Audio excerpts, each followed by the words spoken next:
วางเถิดหนาไม่ห่วงนู่นห่วงนี่สิ่งมีมาไม่ไขว่คว้าฟูมฟัก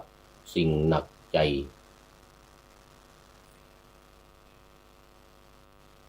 แบ่งทรัพย์เป็นสัดส่วนอันควรรู้และอย่ากู้อย่าค้ำประกันจะหวั่นไหว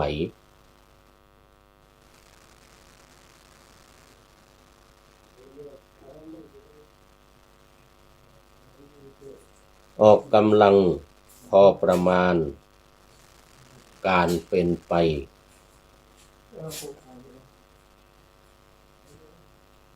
อย่าเกิน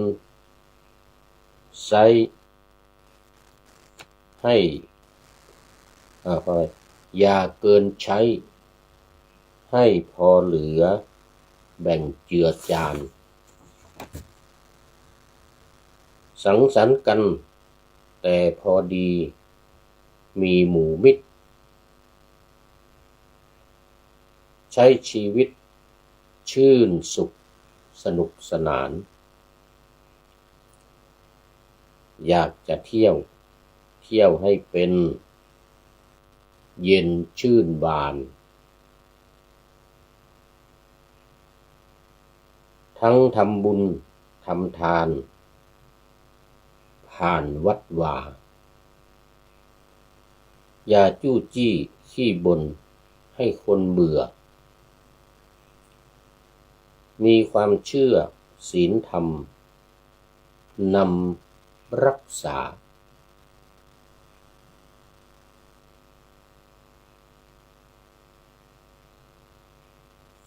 อย่าโกรธเคือง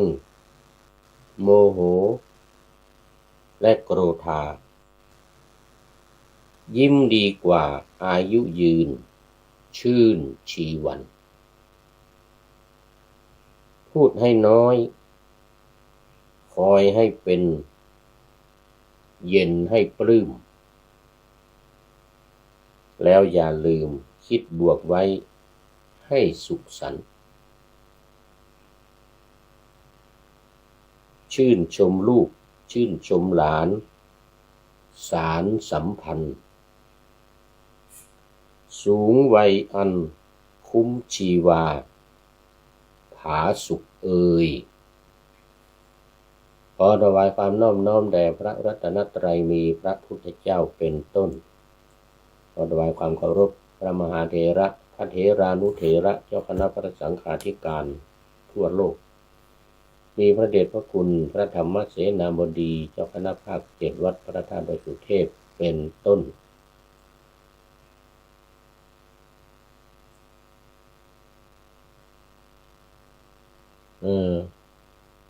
และพระเดชพระคุณหลวงพ่อดอกฮักซิตี้เป็นต้นและพลตรีนเรศจิตรักแล้วก็นี่พลตรีนเรศจิตรักบอกว่ากราบนมัสการหลวงพ่อครับเหมือนกันนะ นี่บอกว่าเดี๋ยวบอกว่าคือตัวเราเองเอาไหนได้นี่เดี๋ยว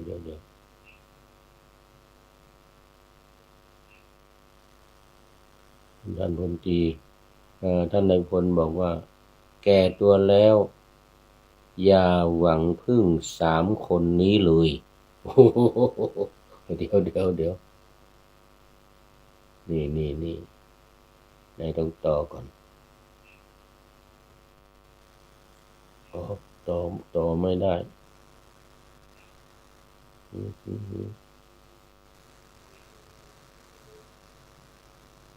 แก่ตัวแล้วอย่าพึ่ง3 คนนี้1 ลูกว่างั้นนะ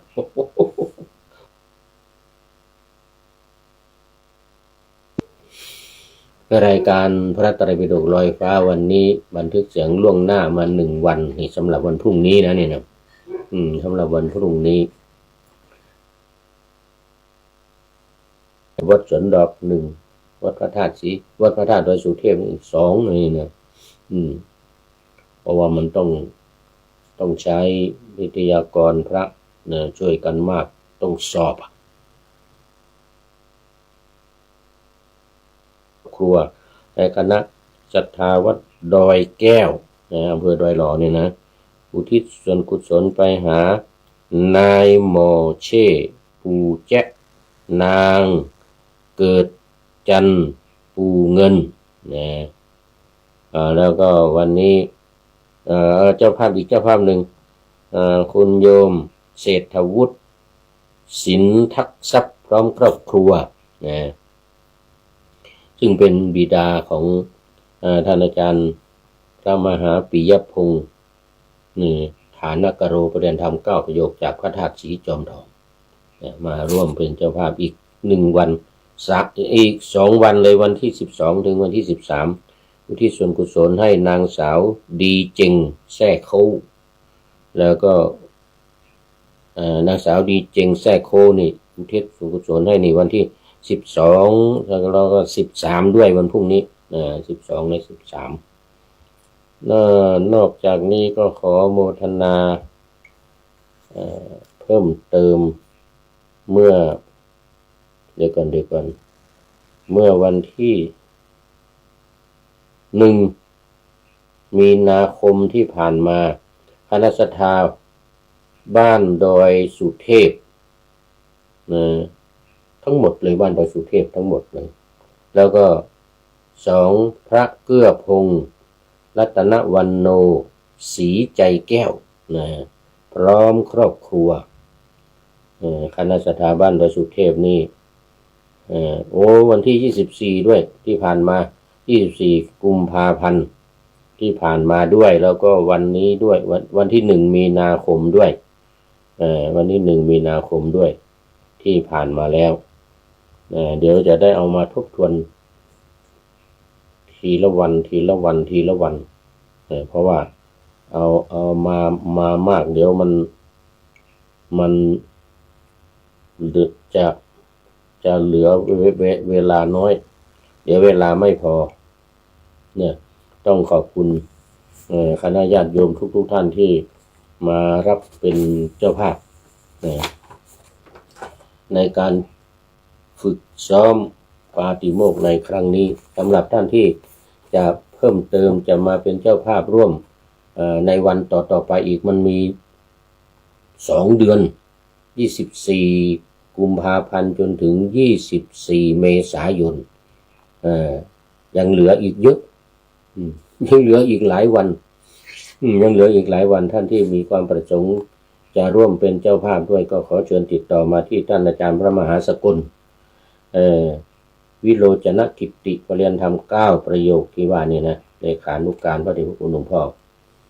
ที่หมายเลขโทรศัพท์0918599053นี่โดยตรงเลยหัวหน้าโครงการหัวหน้าพระวิทยากร0918599053หรือจะโอนปัจจัยเข้ามาที่ธนาคารกสิกรไทยในนามของวัดพระธาตุดอยสุเทพหมายเลขบัญชี211286 698วันละ 3,000 บาทภัตตาหารน้ำปานะ 1,000 เป็น 4,000 หรือตามเจตนาศรัทธาขอเชิญติดต่อเข้ามาได้แล้วก็มาประเคนด้วยมือมาฟังสวดถ้าเป็นวันทำบุญวันเกิดนี่ก็จะเจริญพระพุทธมนต์แล้วก็ถ้าเป็นอุทิศส่วนกุศลให้กับผู้ตายวายชีวาตไปแล้วก็สวดธรรมนิยามและถวายพรพระ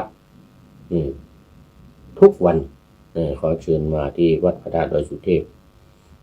ศาลา60 ปีโมทนากับญาติโยมเจ้าภาพทุกท่านไว้ณที่นี้เป็นอย่างยิ่งเอาละตอนนี้ก็เข้ามาสู่เนื้อหาสาระของธรรมะในพระไตรปิฎกนะในพระไตรปิฎกกันเลยวันนี้ยังอยู่นะวันนี้ยังอยู่ใน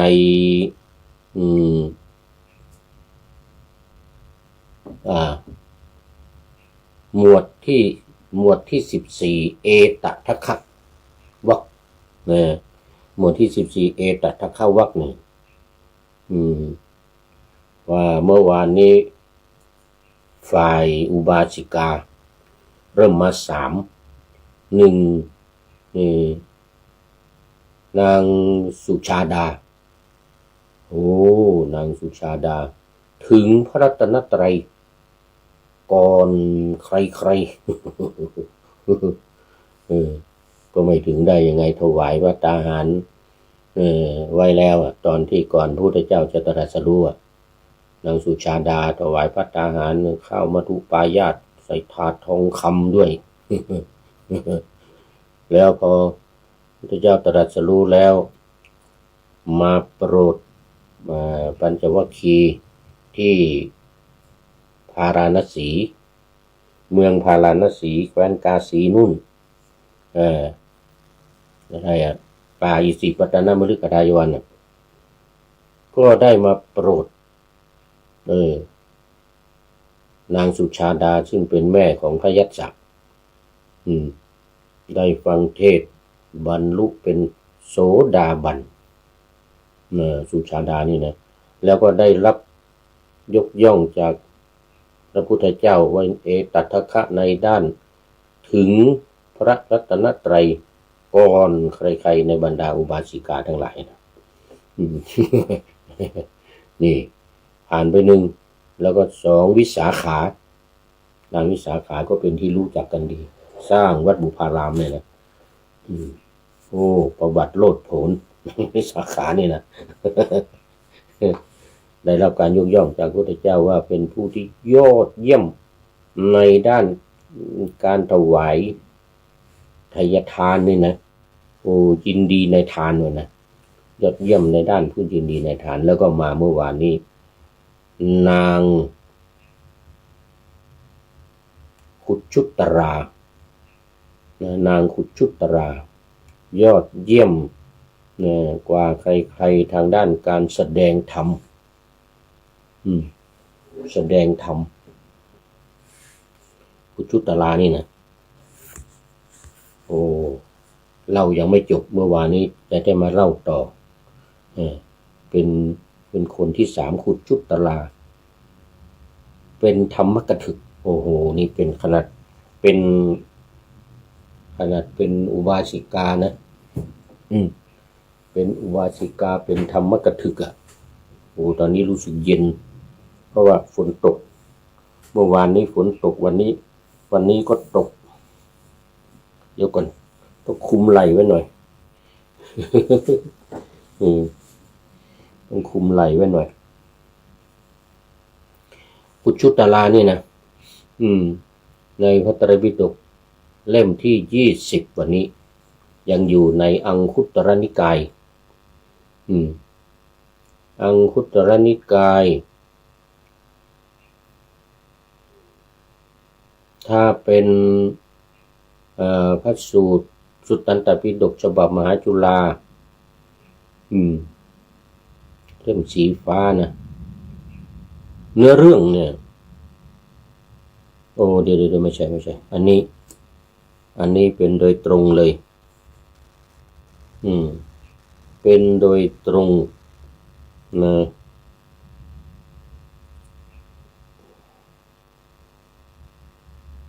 โดยตรง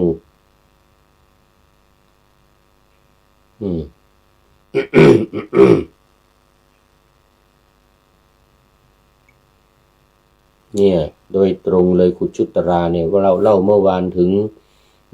ตอนที่เป็นคนใช้ของนาง ของนางสามาวดี แล้วก็เป็นหญิงคร่อมหลังคร่อมนะหลังคร่อมแต่ว่าเก่งแต่ว่าเก่งแสดงธรรมเก่งเนี่ยได้ไปฟังธรรมกับพระพุทธเจ้าแล้วมาแสดงธรรมให้แก่นาง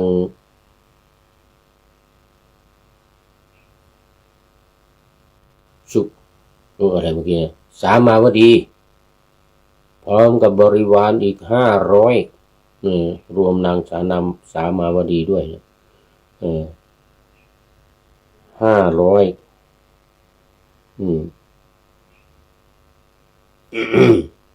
เดี๋ยวก่อนมีประวัตินางนี่นะไปฟังธรรมได้ฟังธรรมจากพระพุทธเจ้าเสร็จแล้วมันมีเรื่องอย่างนี้เนี่ยมันมีเรื่องอย่างนี้พร้อมทั้งบุพกรรมเมื่อวานนี้แสดงธรรมให้กับนางสามาวดีพร้อมด้วยบริวาร500นี่นะโอ้ปรากฏว่านางสามาวดีนี่กับบริวารอีก500ได้บรรลุเป็นโสดาบันอีกเลยได้รับการยกย่องจากพระพุทธเจ้าว่าเป็นยอดเยี่ยมนะเป็นเลิศกว่าอุบาสิกานะสาวิกาทั้งหลายของเราด้านการแสดงธรรมหรือเป็นธรรมคถึกถ้าเป็นฝ่ายภิกษุนี่ที่เราว่าไปแล้วก็คือพระปุณณมันตานิบุตรใช่ไหมที่เป็นธรรมกถึกยอดเยี่ยมทางธรรมกถึกแต่ทีนี้ฝ่ายภิกษุณีมีอีกคนหนึ่งนะเดี๋ยวลืมชื่อไปแล้วนี่ แล้วก็ฝ่ายอุบาสิกานี่คุชุตรานี่นะเรื่องของเรื่องมันเป็นอย่างนี้คุชุตราเนี่ยเป็นลูกสาวของเดี๋ยวไม่ใช่ลูกสาวของเศรษฐีชาตินี้นะที่สร้างวัดเมืองโกสัมพีโคสิตารามเป็นคนใช้ขออภัยเป็นทาสีของเศรษฐีเมืองโกสัมพีเนี่ยนะโคสิตารามนี่นะสร้างวัดโคสิตารามนี่นะเนี่ยเศรษฐีเนี่ยชื่อโคสกะเศรษฐีโคสกะเศรษฐีที่อยู่เมืองโกสัมพีเนี่ยแล้วก็ได้ไปฟังธรรมของพระพุทธเจ้าที่สาวัตถีนู่นน่ะเกิดศรัทธาสร้างวัดที่โกสัมพีเนี่ยมันมีเศรษฐี3 คนนะ3 คนนะโคสกะเศรษฐีนี่เป็น1 ใน 3เลยนะแต่อีก2 คนนั่นไม่ต้องเล่าก็ได้มันยาวเดี๋ยวมันดราม่า เอาที่สำคัญนี่ก่อนโคสกะเศรษฐีเนี่ยกลับมาสร้างวัดที่โคสิตารามเนี่ยนะเสร็จแล้วมีทาสีมีคนใช้เนี่ยเป็นหญิงคร่อมหลังคร่อมเนี่ยนะคือคุชุตราเนี่ยนางคุชุตราเนี่ยเศรษฐีก็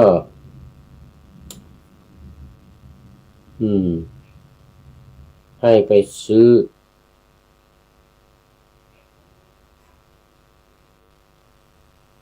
ให้ไปซื้อไอ้ดอกไม้ให้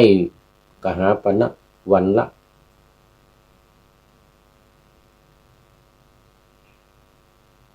8 กหาปณะ8 กหาปณะเรื่องของเรื่องมันอย่างนี้นี่มันยังมีเพิ่มอีกนิดหนึ่งก็คือว่า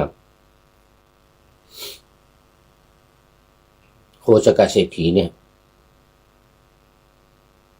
วันหนึ่งก็เอานาง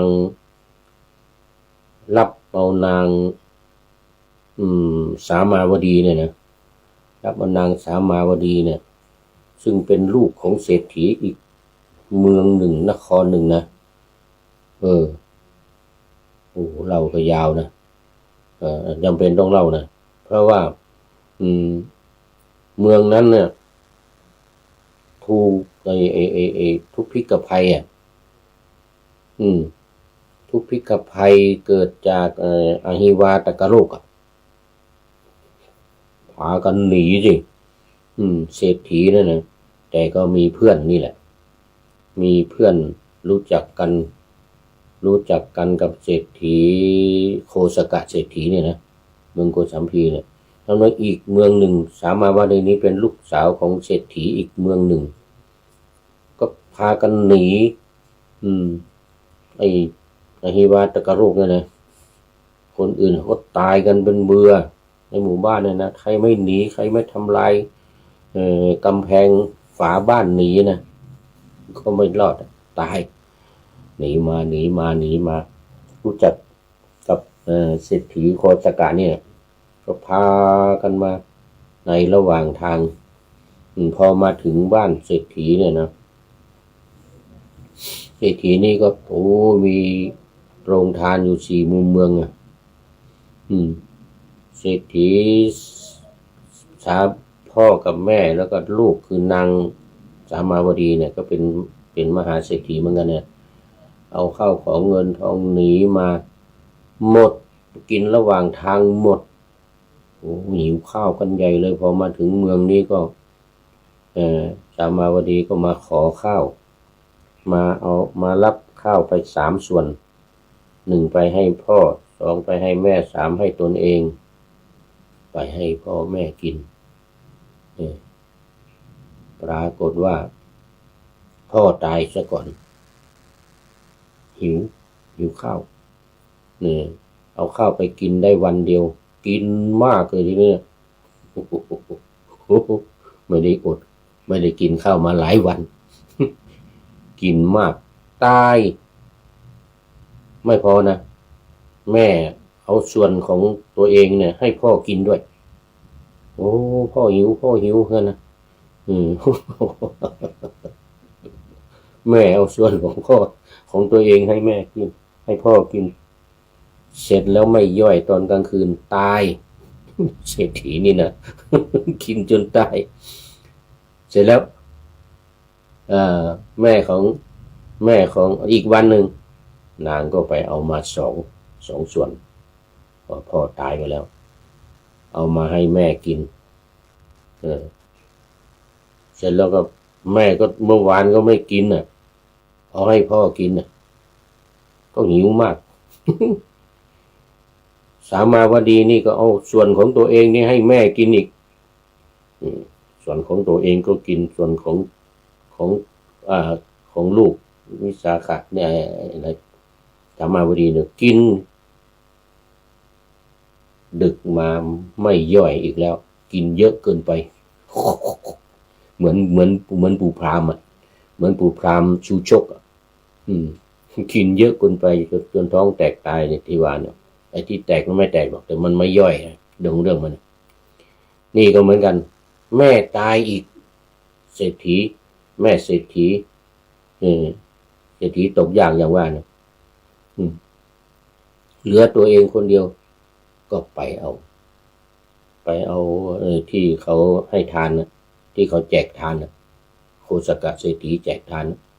ก็ไปเอาพอไปเอาก็ไปเอาวันนี้เอาหุ้นเอา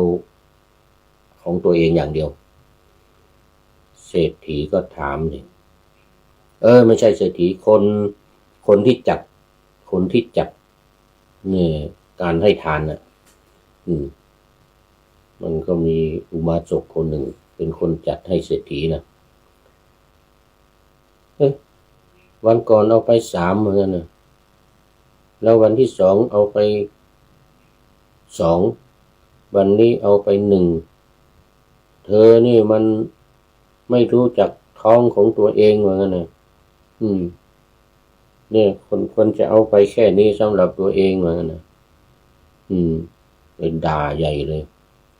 นางก็บอกว่าสามาวดีเนี่ยนะก็บอกว่าโอ้ไม่ใช่อย่างนั้นที่ไปวันก่อนนะไปให้พ่อด้วยแม่ด้วยนะหนูมาจากเมืองนู้นลืมชื่อเมืองไปละเมืองนู้นมันมีอหิวาตกโลกกันว่านะมาแล้วก็เนี่ยพ่อมากินอาหารตายไปเมื่อวันซืนว่างั้นนะเมื่อวานนี้แม่ก็ตายอีกว่างั้นนะกินเยอะเกินไปว่านะวันนี้เอาไปส่วนเดียวก็เพราะหนูคนเดียวว่างั้นนะมาให้หนูคนเดียวทำไมว่างั้นนะทำไมก็พ่อแม่ตายไปหมดแล้วมาจากไหนมาจากนู้นจะไปไหนเนี่ยจะพากันไปไหนก็จะมาหาเป็นเพื่อนกันกับท่านเศรษฐีนี่แหละว่างั้นนะเป็นเพื่อนกันกับท่านเศรษฐีเนี่ยโคสกะเศรษฐีเนี่ยพ่อเนี่ยเป็นเศรษฐีอยู่นู่นหนีตายกันมาว่างั้นนะคนที่จัดทานเนี่ยคนที่จัดการให้ทานเนี่ยก็เลยสงสารรับมาเป็นลูกเสร็จแล้วพอเป็นลูกบุญธรรม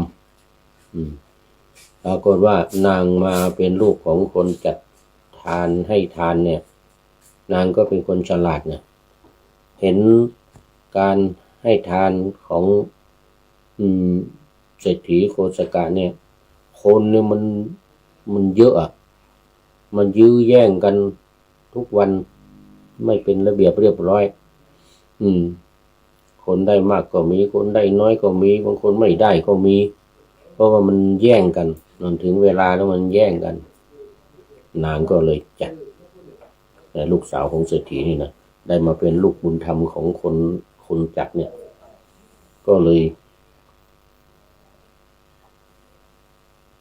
จัดแถวทำรั้วทำกำแพงนี่นะทำรั้วเป็นสองรั้วเนี่ยให้คนที่เดินเข้ามาเนี่ยมาเป็นแถวมาในช่องเดียวเสร็จแล้ววันก่อนที่ผ่านมาเนี่ยเหยียบกันตายก็มีก็มันแย่งกันคนได้กินคนได้ก็ได้คนไม่ได้ก็ไม่ได้เดือดร้อนเอะอะโวยวายกันเสียงดังเต็มโรงทานนางก็จัดใหม่ที่ทำรั้วที่ให้คนเดินมาเป็นแถวรับแล้วก็ออกไปรับแล้วก็ออกไป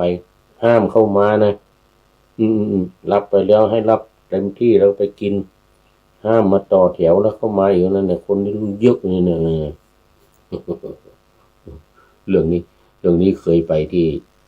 เนี่ยเมื่อ 2-3 ปีที่ผ่านมานี่ไปที่ เดนลีเนี่ยก็มีเศรษฐีนะอินเดียตอนนี้ยังมีอยู่นะที่วัดโพกันที่เดนลีเนี่ยทุกวันอาทิตย์จะทำอาหารมาแจกแล้วก็ให้คนเลี้ยงแถวเข้ามาอย่างว่านะไอ้คนที่มันรับไปก่อนแล้วเนี่ยนะแอบไปต่อท้าย เข้ามาอีกเข้ามาอีกโอ้ปรากฏว่าคนที่ไม่ได้ก็ไม่ได้ใช่ไหมมันไม่ได้ต่อแถวไอ้ตัวนี้กินเนี่ยออกไปกินจะมาต่อแถวมาดันแถวแย่งกันวุ่นวาย ยังมีอยู่ปัจจุบันนี้ยังมีอยู่นางสามาวดีนี่นะเดิมไม่ใช่ชื่อสามาวดีนะชื่อลืมไปแล้วไม่เป็นไรได้ชื่อสามาวดีนี้ใหม่ ได้ตั้งชื่อใหม่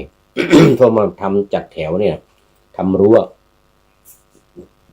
สามาวดีนี่แปลว่ารั้วนะตั้งรั้วเป็นแถวให้คนเดินเข้ามาเป็นแถวเสียงก็เงียบสิไม่อึกกระทึกครึกโครมโด่งดังไม่แย่งกันไม่อะไรเป็นระเบียบเรียบร้อยใครมาก่อนก็เข้ามาก่อนใครมาทีหลังก็มาทีหลังอย่างเงี้ยเสียงก็เงียบโคชกัดเศรษฐีก็ถามคน2-3 วันนะ2-3 วันผ่านไปโคชกัดเศรษฐีไม่ได้ยินเสียงมันเงียบดีก็ถามคนที่จัดไอ้ทานเนี่ยให้ทานเนี่ยแจกทานเนี่ยหยุดแล้วหรือว่างั้นไม่ทำแล้วหรือว่างั้นทานของเราว่างั้นนะคนแจกทานนึงก็บอกเศรษฐีว่าโอ้ทำอยู่แต่ทำไมมันไม่ได้ยินเสียงเหมือน2-3 วันก่อนน่ะโอ้นี่ลูกสาวของผมมาจัดแถวว่างั้นนะมาทำรั้วว่างั้นนะเศรษฐีว่าเอ้าลูกสาวมาจากไหนลูกสาวมาจากเมืองโน้นเป็นเพื่อนของท่านเศรษฐีว่างั้นนะมาแต่ว่ามาตายซะระหว่างทางมันมาถึงแล้วมากินข้าวแล้วมาตายทั้งสามีทั้งภรรยาเป็นสหายของท่านไหนสลายชนะมาจากไหนมาจากเมืองโน้นโอ้โหจำได้เศรษฐีจำได้ว่าสหายของเรานี่มาแล้วมีไหนตอนนี้ตายไปแล้วว่างั้นนะ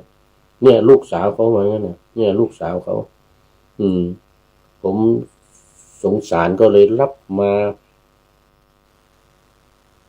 าเป็นลูกบุญธรรมเหมือนกันนะเศรษฐีโคสกะก็เลยบอกว่ามีไหนเรียกมาหน่อยเพื่อนของเราเนี่ยลูกสาวเพื่อนของเราเนี่ยนางสามาวดีมาแต่ยังไม่ชื่อสามาวดีนะมาก็เล่าให้ฟังเรื่องของระหว่างการเดินทางมาเป็นเพื่อนของท่านเศรษฐีนะตอนนี้ตายแล้วอย่างนั้นอย่างนี้อะไรก็เล่าให้ว่าโอ้ทำไมไม่มาบอกว่างั้นนะก็ยังไม่ทันบอกว่างั้นนะไม่ทันบอกมันตายซะก่อน ก็เลยโอ้ถ้าอย่างนั้นมาเป็นลูกบุญธรรมของเราเศรษฐีโคสกะนี่นะ มาเป็นลูกบุญธรรมของเราโอ้ลูกของสหายเราเนี่ยเพื่อนเศรษฐีของเราเนี่ยก็ตกลงกับคนจัดนี่ก็จำเป็นต้องให้สามาวดีนี่ไปเป็นคราวนี้แล้วได้ไปเป็นลูกบุญธรรมของโคชกัดเศรษฐีคราวนี้ก็เลยได้โอ้ท่านนายพลหลับเลยมั้งเนี่ย โอ้เดี๋ยวเวลาหมดเวลามั้งเนี่ยเดี๋ยวก่อนมันมักจะหมดเวลานะพูดไปพูดมาเวลาหมดนะโอ้เดี๋ยวก่อนเหลืออีก10 นาทีนี่20 นาทีก็ยังมีเวลาหลวงพ่อสุทธิสงุมลำ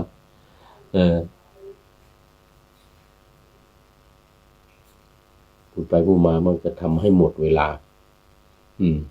โอเอวิหารลาย อ้าว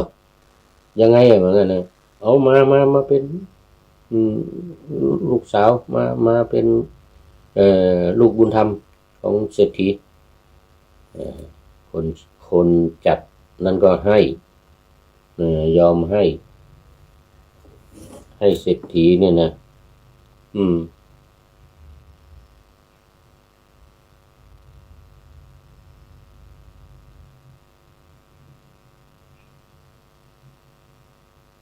ก็ยอมให้เศรษฐี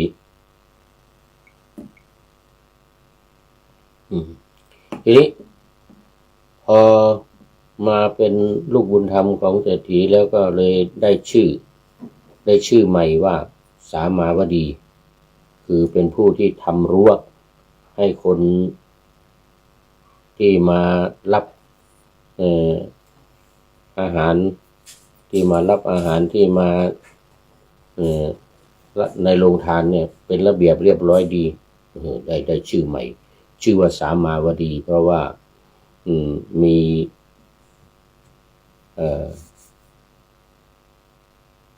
มีความระเบียบเป็นระเบียบเรียบร้อยทำรั้วให้คนเดินเข้ามาเป็นแถว ไม่ยุ่งไม่มีเสียงดังเหมือนสมัยก่อนนะโอ้โกศกเศรษฐีก็ดีใจมากต่อมาเดี๋ยวนี้เนี่ยต่อมาปรากฏว่าเป็นคนดีก็เป็นบุญมาแต่ชาติก่อนปางก่อนพระเจ้าอุเทนก็ข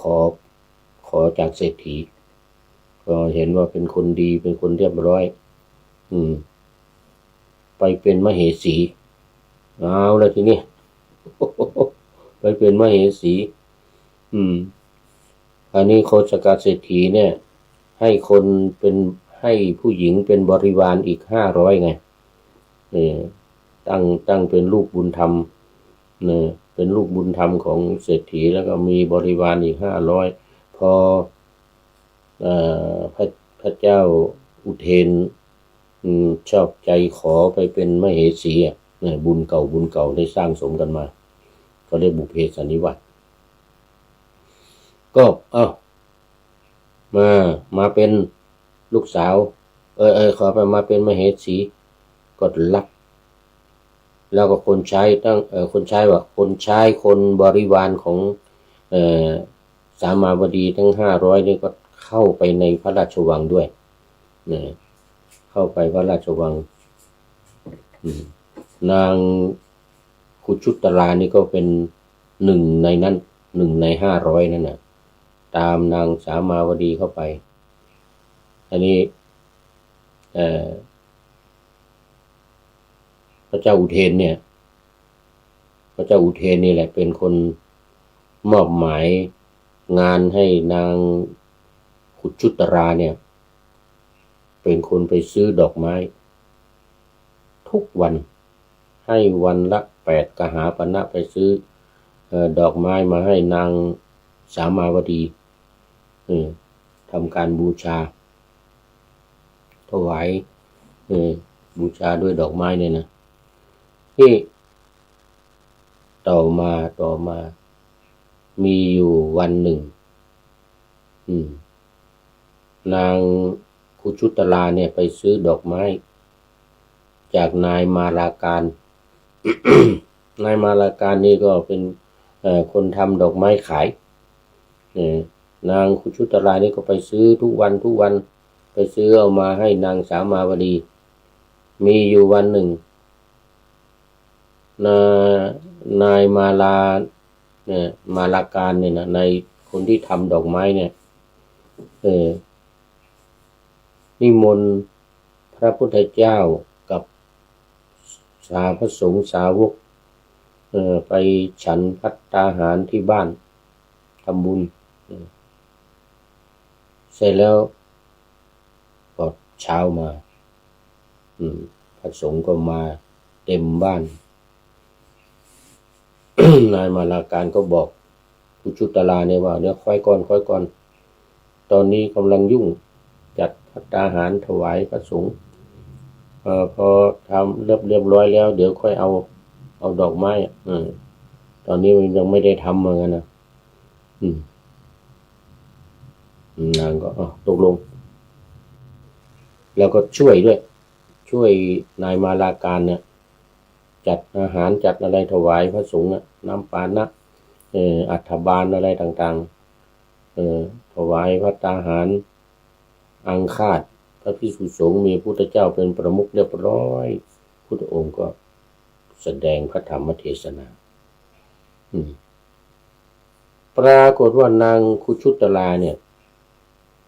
ได้ฟังธรรมด้วยสิส่งใจไปขณะที่พุทธองค์แสดงธรรมตอนที่พุทธเจ้า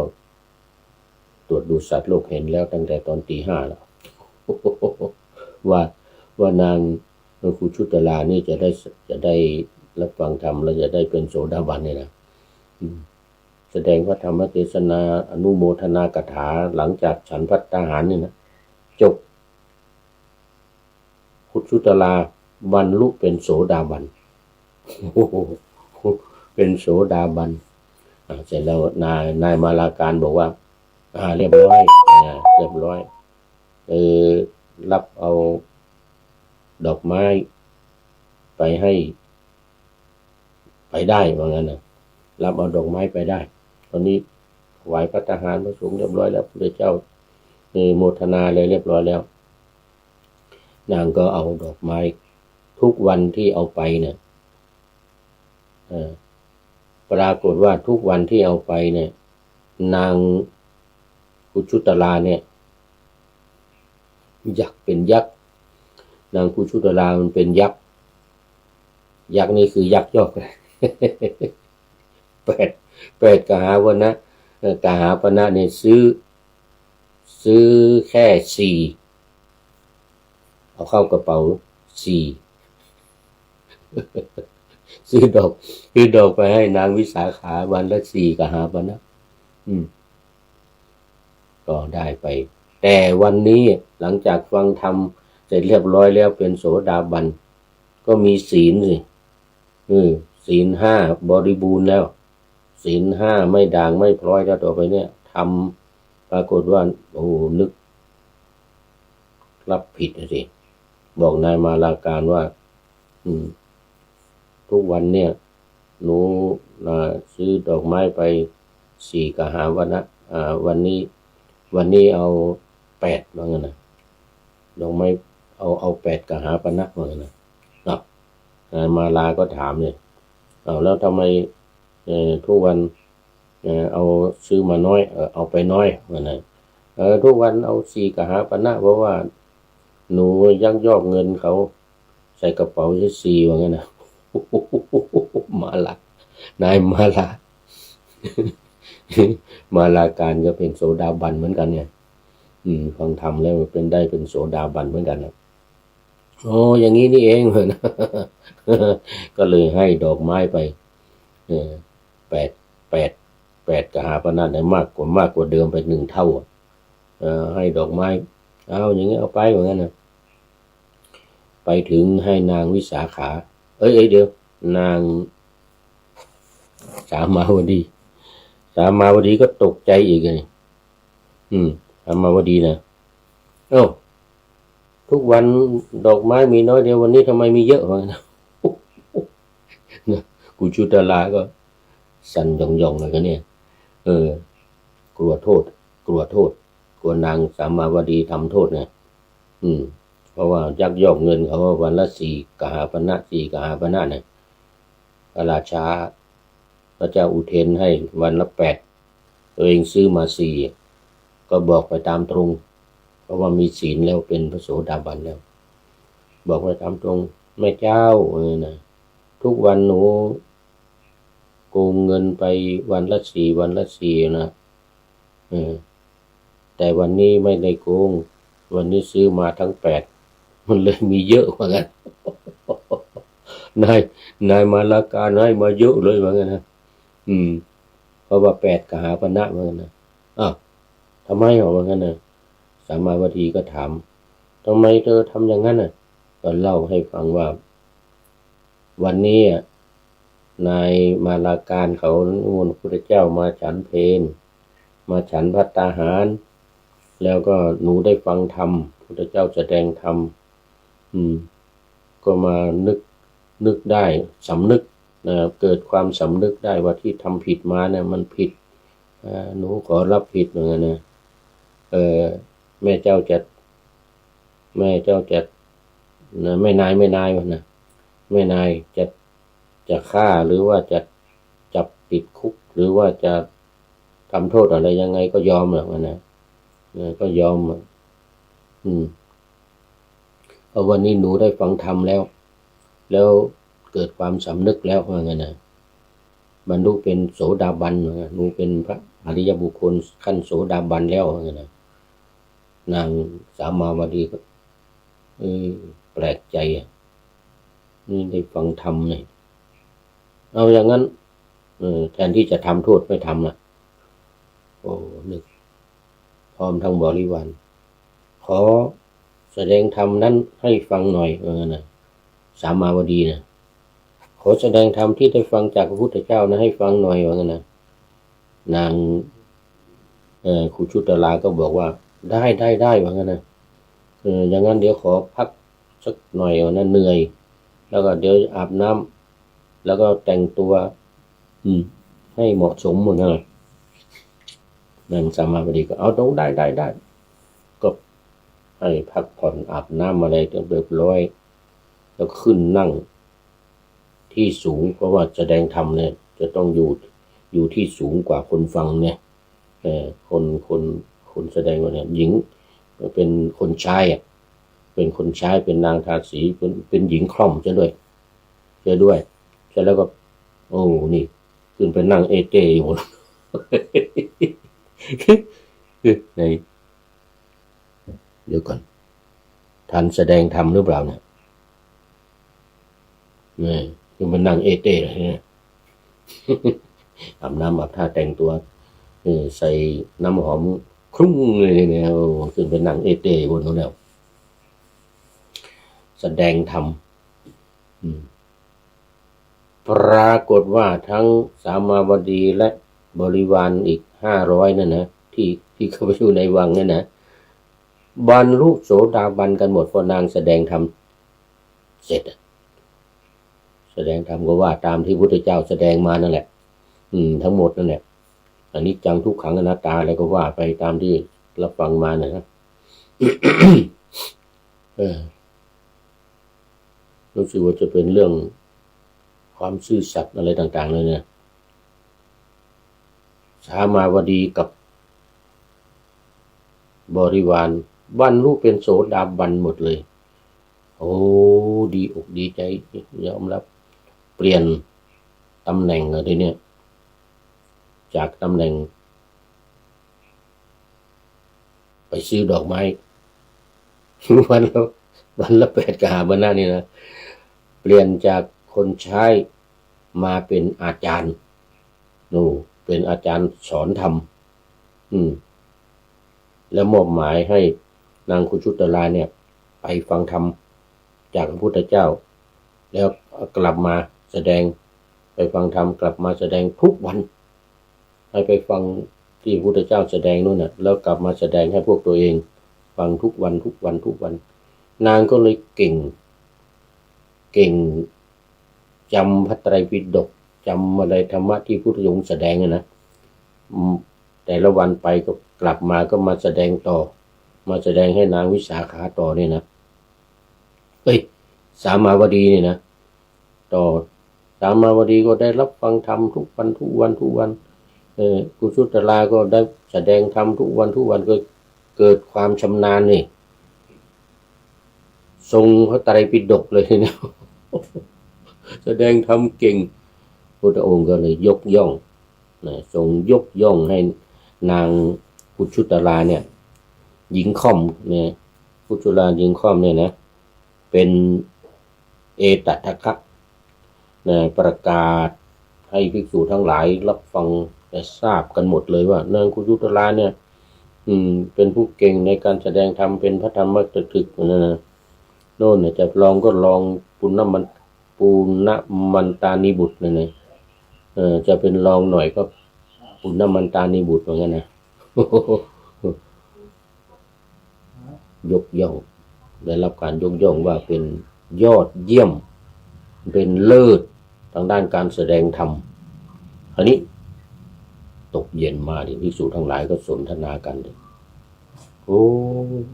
ขนาดหญิงคล่อมเนี่ยเป็นคนใช้ของนางสามาวดีเนี่ยแสดงธรรมเก่งได้รับการยกย่องจากพระพุทธเจ้านะว่าเป็นเอตทัคคะในเรื่องการแสดงธรรมว่างั้นนะสนทนากันใหญ่เลยในโรงธรรมพุทธองค์เสด็จมากายนุทธภิกขเวเอตระหิสินหาอะไรก็ว่าไปพุทธเจ้านี่นะว่าประโยคแบบมันนะบาลีประโยคแบบท่านนายพลภิกษุทั้งหลายก็เราบอกโอ้ก็ผมเนี่ยสนทนากันเรื่องนี้ว่างั้นนะพุทธองค์ก็ตรัสว่าโอ้ ไม่ใช่เฉพาะในชาตินี้กุชุตละเนี่ยภิกษุทั้งหลายก็กราบทูลถามว่าเป็นยังไงทำไมเก่งเหลือเกินเหมือนกันนะทำไมเก่งแล้วก็ทำไมจึงมาเป็นถ้าเก่งแล้วทำไมมาเป็นนางทาสีแล้วทำไมเป็นหญิงคล่อมเหมือนกันนะโอ้ข่าวนี้ละพระพุทธองค์ทรงแสดงใหญ่แล้วทีนี้โชว์ลีลา โชว์ลีลาให้ภิกษุทั้งหลายฟังเลยเนี่ย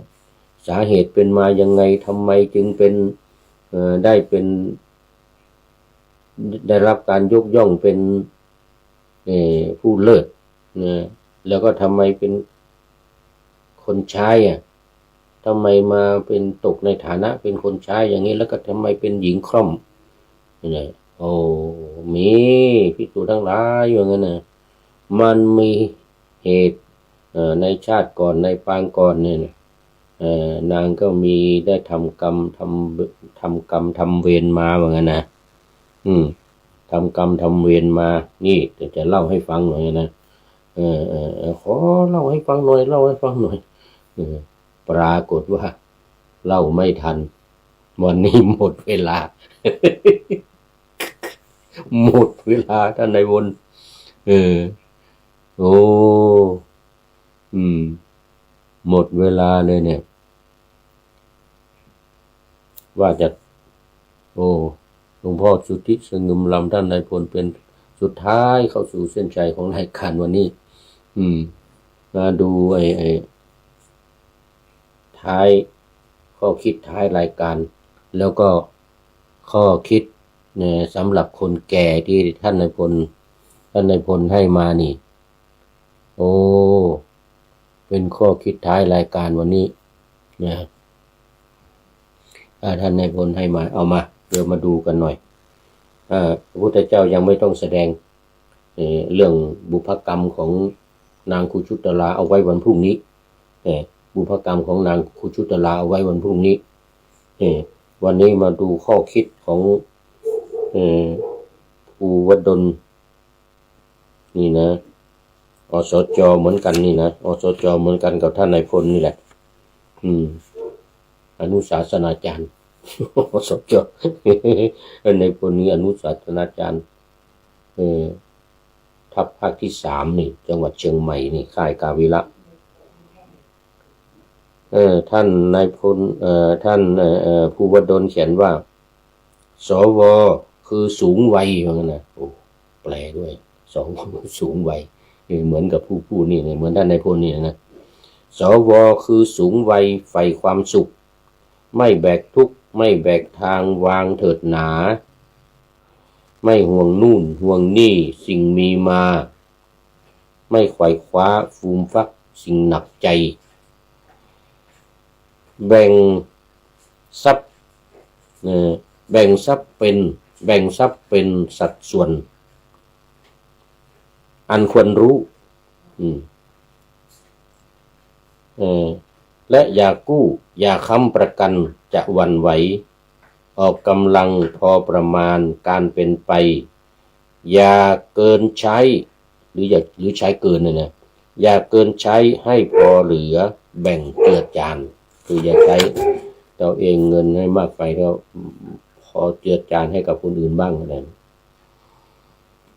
สังสรรค์กันพอดีมีหมู่มิตรใช้ชีวิตชื่นสุขสนุกสนานอยากจะเที่ยวให้เป็นเย็นชื่นบาน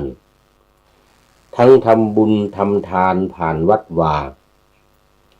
อย่าจู้จี้ขี้บ่นให้คนเบื่อจู้จี้ขี้บ่นไม่ได้เรื่องเนี่ยมีความเชื่อศีลธรรมนำรักษาอย่าขุ่นเคืองโมโหกริ้วโกรธายิ้มดีกว่าอายุยืนชื่นชีวันพูดให้น้อยคอยให้เป็นเย็นให้ปลื้มแล้วอย่าลืมคิดบวกไว้ให้สุขสันต์ชื่นชมลูกชื่นชมหลานสารสัมพันธ์ สูงวัยอันคุ้มชีวาผาสุกเอ่ยนะโอ้เดี๋ยวดูเวลาก่อนโอ้หมดเวลาจริงๆกันนี้ว่าจะว่าบทประพันธ์ไม่ใช่บทประพันธ์ข้อคิดของท่านนายพลที่ตอนเป็นคนแก่ในรายละเอียดที่ว่าเราคนแก่แล้วอย่าหวังพึ่ง3อย่างคือ1ลูก2เพื่อน3คนรักเหมือนกันนะรายละเอียดเดี๋ยวมีรายละเอียดแต่ว่าวันนี้มันหมดเวลาอีกเหมือนกันเดี๋ยวเอาไว้วันพรุ่งนี้ไว้วันพรุ่งนี้จะได้มาเจียระไนให้ฟังกันต่อไปขอบคุณภูวดลภูพัทรโยธินและท่านนายพลนเรศจิตลักษณ์ที่นำมาเผยแพร่ในครั้งนี้เป็นอย่างยิ่งขอนำพระไตรปิฎกลอยฟ้าไปจากผู้ฟังทั้งหลายในโลกล่าวันต่อไปจะได้จรย้อนกลับมาสู่สถานีใหม่ให้ท่านฟังโอ้นี่สุดท้ายจริงๆคือเจ้าของร้านหมี่ร้านนาคุณโยมโอ้สาธุสาธุยังไม่ทันได้ดูเมื่อกี้นี้น้อมกราบไหว้สาเจ้าสาธุสาธุเจ้าข้าวะนะโอ้มีร้านนาบอกสัญญาณปกติสัญญาณบอดีเจ้า